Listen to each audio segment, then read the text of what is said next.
So this is my second video and I'm pretty much ready with this one now. This was the first one that was boiling in the original video. And I've tried to move the camera closer because you can see it looks really sort of tarry and thick. And I've been boiling it for 6 minutes, but I know from previous experience sometimes it takes a touch longer. But if you go too long, then it gets too thick. So if I show you this one, this is my jam that we've been using. And I tilt it, you can see it's really soft set. It's perfectly fine to eat, but it probably wasn't quite at setting point when I put it in the jars because it's really soft. So this one I have tested it and I think it's ready, but I wanted to show you the process of testing so that if you do it at home, you know. So I'm going to get my plate out of the freezer. So my plate's been in the freezer, so it's really cold. And I've got to be really careful when I'm doing this because you can burn yourself. So I'm just going to get a little bit out, spoon it onto my plate, and just wait for it to cool down because that's like lava at the moment. So I've just put a little bit on my plate. My other one's still going in my other pan because that's the one I started off when I was in my first video. And just to be on the safe side, I'm going to turn it down a bit, but leave it to go.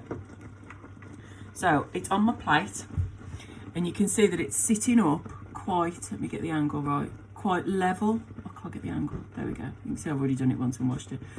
Yeah, so it's sitting up quite proud on the plate. And what I'm looking for is for it to wrinkle when I push it. So if you push your finger through it, it's just about wrinkling on the surface. And if I move my finger, it hasn't pulled back into the space where I've pushed into it. So that should be about ready now to go into the jam jar. Like I said, my jam jars, I wash them in hot soapy water and then I've put them in the oven to sterilise to give them a minute or two. But you need to look at that online because if you've got a younger brother or sister, you might have a steriliser and there might be a way of doing it with that. Be careful if they're glass. If you're going to use the jam straight away, you might not need to sterilise the jars.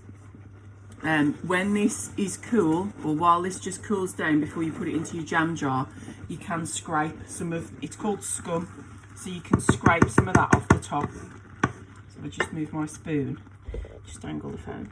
There you go, you can see there's like sort of like froth. You can spoon that off before you put it into your jar. Putting the butter in is what sometimes prevents that. So if you put another butter in, you might have less. So if you want to have a go at doing your jam, I'll put a link to the BBC Good Food website if you want to do it for your Swiss roll. Good luck.